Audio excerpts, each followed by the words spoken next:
Hey everybody, what is happening? East Dela East. I am back with another one of my Madden 15 Ultimate Team gameplays. Today we have a full season in here that I finished a couple days ago. As you saw, yesterday released the game at the end of this, which was the divisional game. I got to skip the wild card. We did pull another perfect season here. And this one, it was actually just beforehand. This was the last game I played with the CJ2K99 before I gave him back to Scope there. And so easily getting to the outside. This one I wanted to get a little bit more on the defense since we, my man Bruce Smith, since we kind of focused more on the offense last time. And, it's funny, when I run that that 3-4 right there, it actually puts Bruce on the left end. He's normally to the right, but he makes more plays when he's moved to the left end. And there's my man Charles. That's the cornerback version. I still run them both. I'm going to tell you now, I think I've decided I'm going to keep the free safety Charles Woodson, and I'm going to look to move the cornerback one just because the free safety is all ball hawk.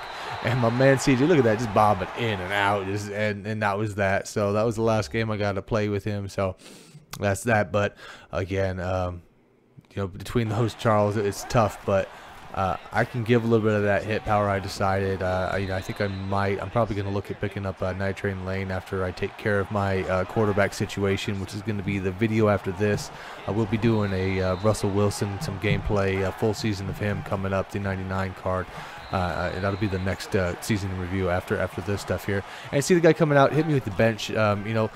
I run a lot of man, you can see, and there's some positives. You can a little whoopsie on that one. There's some positives to running that. I'm really big into it, but there's also some negatives. Definitely some man beaters out there that are kind of tricky to cover, and stuff you just can't cover. So he's going to hit me through a lot of these little underneath. The first drives or so, sometimes I will try to make the adjustment. Sometimes I'll ride it out to give the guy kind of a comfort factor in a sense. It's kind of a weird thing I do, just try to bait him later in the sense. And sometimes the guys will stick with what they're doing, and sometimes they will try to stretch it after they get comfortable and think they can hit some things.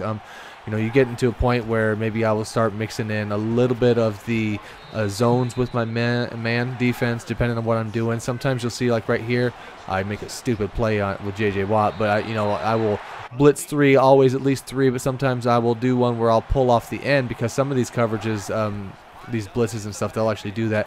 Here we go. I go and attack the bench this time. I actually pull a linebacker and blew him from the backfield, which gives him the right depth to make that play.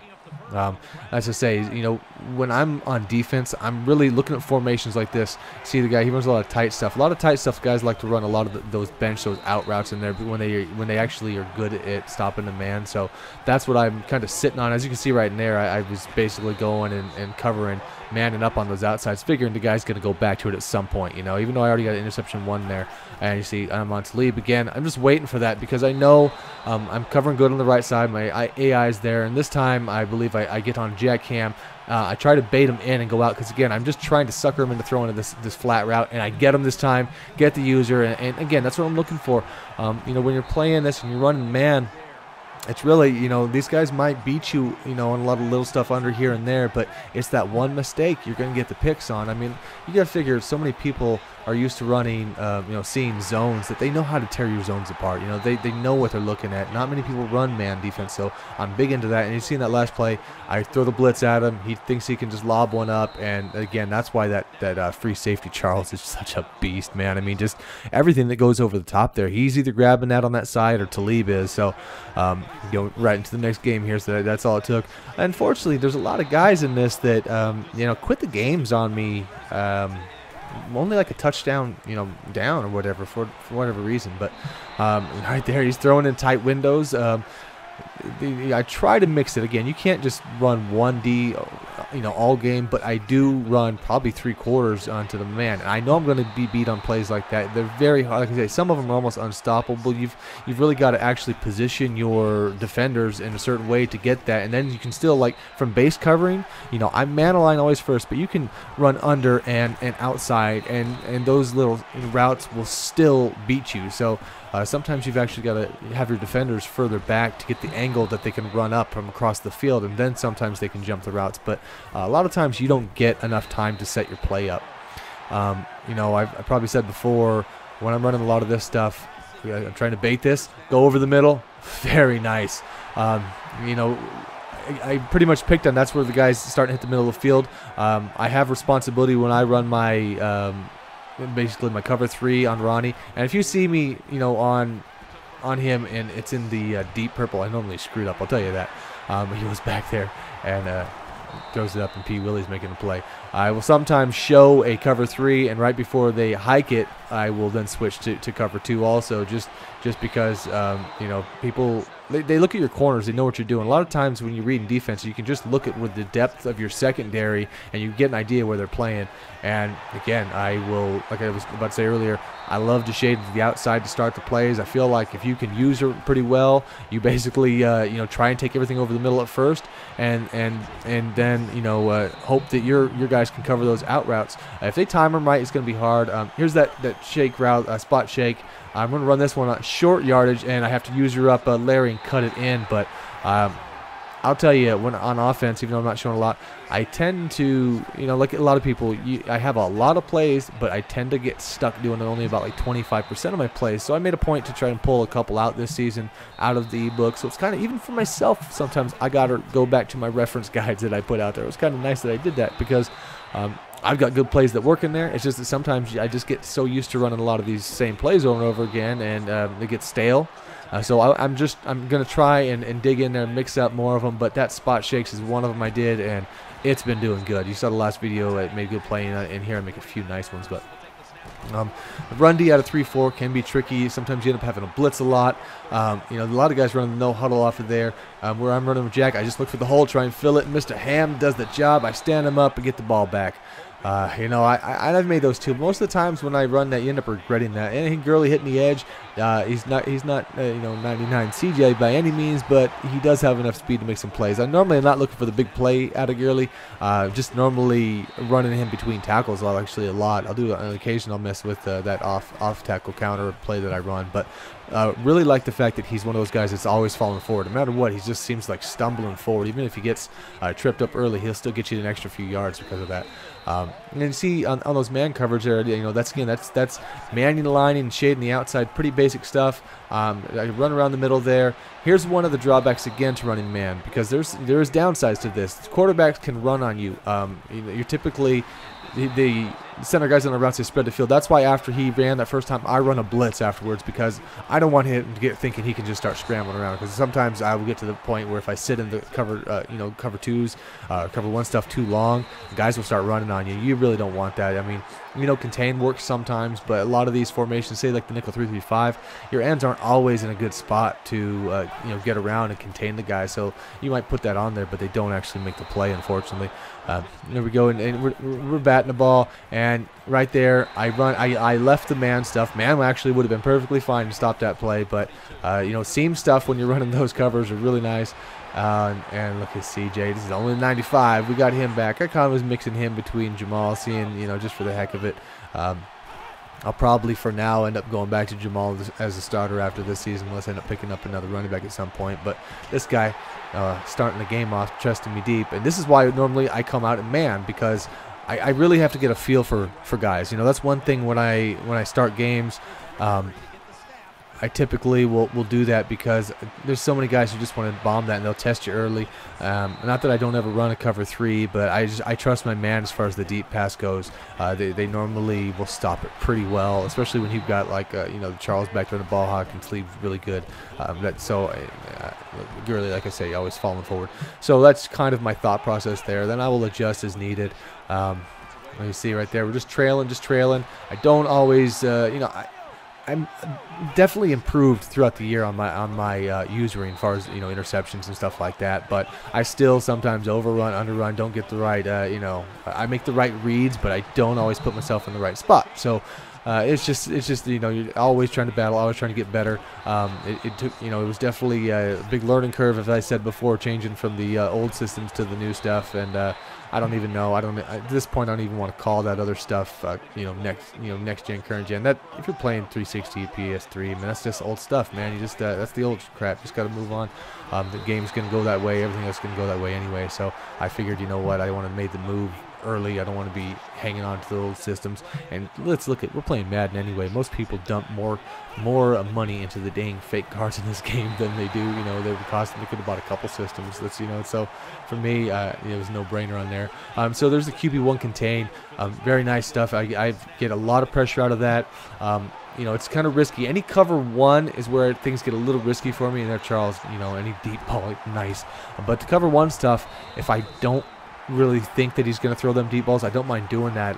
Normally, guys are going to run multiple streaks, so if they do run something deep and you have a cover one, your guy's going to sit there in the middle, and he's going to be delayed getting to the outside. He might make a tackle after the guy makes a catch, but it's really risky, you know, doing that stuff. So there's a couple of things that I will do with that, but normally if I'm running, say, out of the 3-4, if I'm running that QB1 contain, I'll normally like base a line, and you know, and then I will show blitz, and I'll get on that middle linebacker. And a lot of times, more often than not, my you know, James Harrison is going to come free. You're bringing a decent amount of guys on that, but again, it's just you know, if you're thinking they're going to run short or something, you know, you get decent pressure off of that one.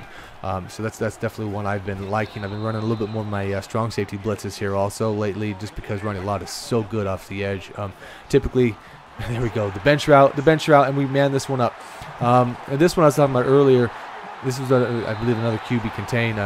Why this works is because, again, those routes are really tough to stop, but I basically see that one, I flipped it, and Charles actually starts really deep on that. He doesn't start on the line like a lot of the corners do, which actually allowed him to get the angle and undercut that route, because normally you can't do it. But I've been finding that if I have a guy who's going to run that play, if I can flip that one around, you know, I can make that. I can make that play.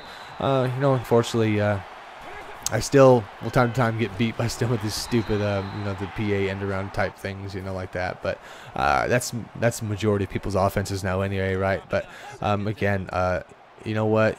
You can march down on you. You just need one or two. Here I go. See, basically, I took Lot on there. I flipped this blitz around, but I put Lot. I bring him out a little bit wider, and then I re-blitz him. I'm getting on JJ there because I figure if he runs, I can stop, but I can pull back afterwards for any short underneath stuff. Because if I'm bringing the heat like that, he's gonna have to get rid of it quick. So, you know, you're gambling on some of those plays if they're gonna go deep, you know. But normally, as long as you feel like you can get the blitz in, if he's not blocking multiple tight ends and multiple running backs, those I feel perfectly fine doing that. So if I come to the line and I see though that they've got these guys in the formation, then you know, I'll audible out to a cover two, feel real safe about that. I might give up something underneath if I don't have time to shade, but I don't think I'm going to give up the touchdown, you know. So again, you know, a lot of these type of routes you're going to see. I'm seeing a lot more popularity. You know, I read that one perfectly fine. It's just a little bit behind getting to it, but a lot of those tight end, you know, 4 receivers or 3 receivers in the tight end, but they're tight. And look at Talib making the one-handed snag. A very nice animation on that one. I see. So he's feeling left. He's rolling left on that play, and I come out and I run a seam. I didn't even see the defender there. I 2 crossing routes underneath me. I never saw his guy. So we can come back and you know, he runs a nice screen, but Talib is, like I say, he's a beast out there. So I'm trying to remember what he's hitting before. I know, you know, he's rolling left. You know, any Vix guy should be doing that. So as long as I feel my zone is going to be open real quick, I know that I can then dart to the other side and hopefully snag something. He may not see me coming across. It's a thought process there. So I wait. I feel safe. I'm going to come across now, see if he holds the ball, and then we jump the route. You know, to me, the user and stuff is just recognition of what the guy likes to do. You know, even if you're getting beat by plays, just pay attention. Where are the balls going? Who's he throwing to? You know, his favorite receiver or his favorite route. You know, what's his comfort zone? We say 2 in a row there. We hit him up with Jimmy. Jimmy getting hot in this one again, and we're gonna take Gurley in. He's pretty good at the goal line, pretty decent, and you know, 2 touchdown lead, and that's all it takes. Normally 2 scores, people nowadays don't even hang in. So some people, you know, they figure why not, especially when you're taking the picks, and especially user picks. Those are the most frustrating ones to throw. You know, when you throw a interception to the computer, you know, you're like, well, this guy didn't do it. You know, it wasn't him. He didn't really earn that. You know, and you know, sometimes you set up a good defensive play. Look at this. Hey, come on, like number 90, bro. Like I don't even know who that is. Defensive tackle chasing down, you know, CJ2K. I don't even care if that's only the 95. That's just stupid. I mean, that was one of the first plays of the half. It's not like he was you know, tired. So just the stupidity of the game, but that's okay. We hit Larry Fitz there, making a nice touchdown grab, and we snagged this for the user. You know, I believe this one, unfortunately, It's one of those games where I didn't notice I wasn't recording until the halftime. So that was actually my second user from him on there. And the first one was actually a lot better. But yeah, that's the breaks. We go up. We have two with him, and P. Willie is actually doing really good. Using around there. I'm trying to mess around with my guys as much as I can just to get their variety and test them out. I don't really have a lot of the high super jumping guys. If you notice, a lot of my guys are, a lot of times I'm trying to cross routes, guess routes, and just jump in front more than stand somewhere and jump super tall. But on some occasion, it would be nice if I did do that. Like right there, stupid. I mean, if I'm going to chase the quarterback, I took a straight line. Like everybody's running outside, so that's just stupidity down there. Actually, this drive in general, I remember, was just full of mistakes on my part. I'll do that on occasion. Unfortunately, I'm going to my big thing is, hey, if they score on the first one, whatever, learn from it, correct it. And right here, I thought I was audible into cover 3, and you see I'm lot, so I'm thinking I'm running in. I actually audible to a cover 2, and that's my deep zone. As you see in my last video, I made a similar mistake, not for as big a game, but that one was huge. So basically, I would have had Lot out there to help out with that. That play never should have happened, but I made the mistake. Man, I find him right there, wide open, Larry, just nobody even covering the guy. So he follows it up with his own. And so a lot of these, lately I've been seeing more and more of these triple options. And look at the formation. You normally can always tell which way they're going to go. I picked that up in one of the games back that I played the guy who was running nonstop triple options whole offense. And after the game, I was just, I was one of the times where I was actually still in that sick and doped up phase. But I realized afterwards that you could tell where he's running every time ahead, before the play even snapped, just by looking at the formation. So pay attention to the formations on the triple options. You normally can always tell which side they're trying to run to, and that is already half the battle of that. Hey, man, CJ doing his thing, nice spin. We're doing okay. So we're back into this one. The turnover stuff to me has been really big all year. I could probably use a little bit more, a couple of more guys, and I noticed after watching some of the highlights this year that I really have always liked my JJ, and I don't know how he didn't get sacked there, but we chase him down and gets him back to the line of scrimmage. But my man JJ's done some stupid things, and that low awareness, when I'm starting to really watch the guy, which I did in this one. Hold on. Oh, cut you for the user, baby. I ended up at the end of the season picking up the Reggie White to replace the 93 JJ. So I'm hoping that I can get a little bit smarter play out of that guy. And oh, geez, again, that looks like another one of my contained blitzes, just right around the edge. No, yeah, that's just the 2-man contain with 3 guys. But sometimes those contains will just come free. It's how it is. Sometimes only in the 3-man. It just depends on what play they're running. Sometimes they're running play action and they have a tight line. I don't know what they're doing if they're pinching their line, but you just burn them. And here we go. That's the spot shakes I was talking about before. You watch on the left-hand side. Boom, hits it up. Anybody who's going to sit there and run cover 2 stuff, cover 2 under stuff on you, that is a great play because I'm taking Steve Smith and I'm running the that safety deep, and it leaves the sideline pass right there for you. Just don't float the pass. You mainly always want to bullet it in there because you don't want the safety to come back and jump that and then get the interception. But that's one of the plays I've dug out, and it's very nice, very nice, very happy with that one. So here we go, doing a little bit hurry up because he's dug himself a hole. And again, I don't know how I didn't get the sack again. Great blitz, on the guys. Actually, that was probably more of a base, but it was a great move on him. And we hit Steve on the seam there. I know those can be frustrating for some people when you're giving that seam up. I've been hitting that one a decent amount this season, and that's what that one took for him. It's always funny to me, like, where is everybody's snapping point? Like, where is it too much for you? Some people 7-7, you get the ball going in the score after a turnover and they quit on you. And some, it's like they'll let you get halfway through a drive. Like, why even let me get down there if you were willing to quit? So BA end around stuff. Sammy Baugh in there. Let's see what we can do and just lighten them up with Jack Ham. So that's what I want to see out of him.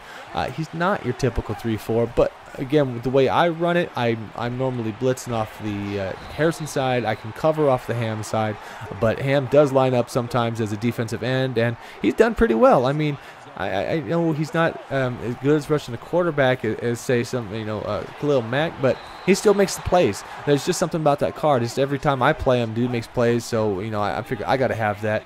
And again, we're just lighting that side up, running a lot, coming up strong. CJ Mosley coming up pretty good when I do get him out there in my base defenses, which I try to mix that up. And look at this. And Sammy just, he's creating there. I mean, Poe had it. There's 2 times he should have went down. So good for him. And there's one I just didn't see that one. Normally I'm pretty good at stopping the screen, wide receiver screen stuff. I just didn't recognize that formation. Normally it's a 5 wide, stuff like that. So I normally will man up on that stuff again. And oh, here he goes. And oh, bad luck. Diving forward, guys. I mean, sliding, I can see it, but you gotta know diving when there's people around is always so dangerous. And here, this guy catches a break because this hits Jimmy's hands, and it must have fell through his hands and right into his defender, Pat Pete.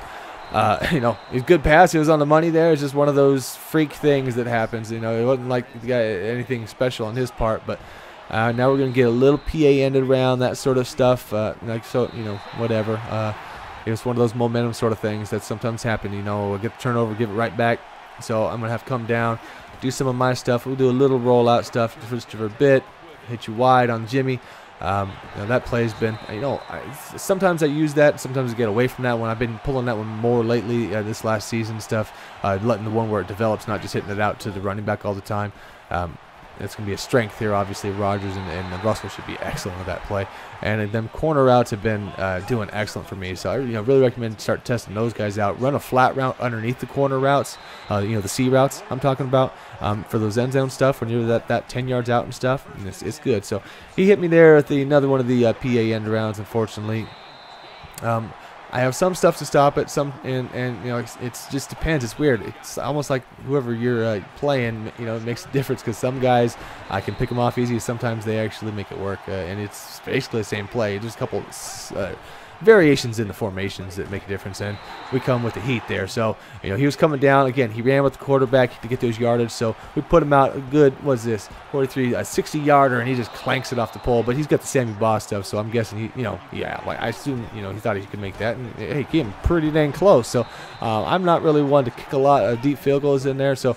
You know, I don't feel the need for that, and there's the wide receiver screen, as I was saying before. Normally, I am pretty good at stopping those things, so that's just what it is. And he's gonna go deep on me. This one, okay, that I did intentionally. Look what I call. I called the cover one press. I was just basically thinking he's either going to get something underneath or I'm going to let him do that. I never run press aside from the situation like that, and I figured let's see if he'd go over the top because I want the ball back. It was one of those situations I didn't want to go to overtime and chance it. I would rather have 2 minutes and get the ball. I trust my offensive enough, aside from on third doing something stupid. A wide open receiver and Rodgers misses it, so I've got to kick the ball. This is what I was trying to avoid, was him being able to come down and tie the game at the very end and then you know, getting the kickoff. So again, go back to that cover one press stuff. I hate press. Press is garbage this year. You're looking to get beat over the top every time you run that. So he runs the outside stuff. I know he's going to run this. He's beat me a few times on it. I do get my shading here correct. I have a little bit of depth on the guy who's covering him, and there you go. That's all we need to do, and that will wrap that game up. Like I say, the man coverage is very good. I recommend you guys testing that out. It takes a bit to get used to it, but I really feel it's the best to run in here and then mix a little zone. You can see we got our Seasons Pro pack. Again, like I say, undefeated. We get the first round bye. We already get the win. We saw that. And we got Antonio. Nice pull. That's about 40K. So thank you guys. We'll see you in the next review.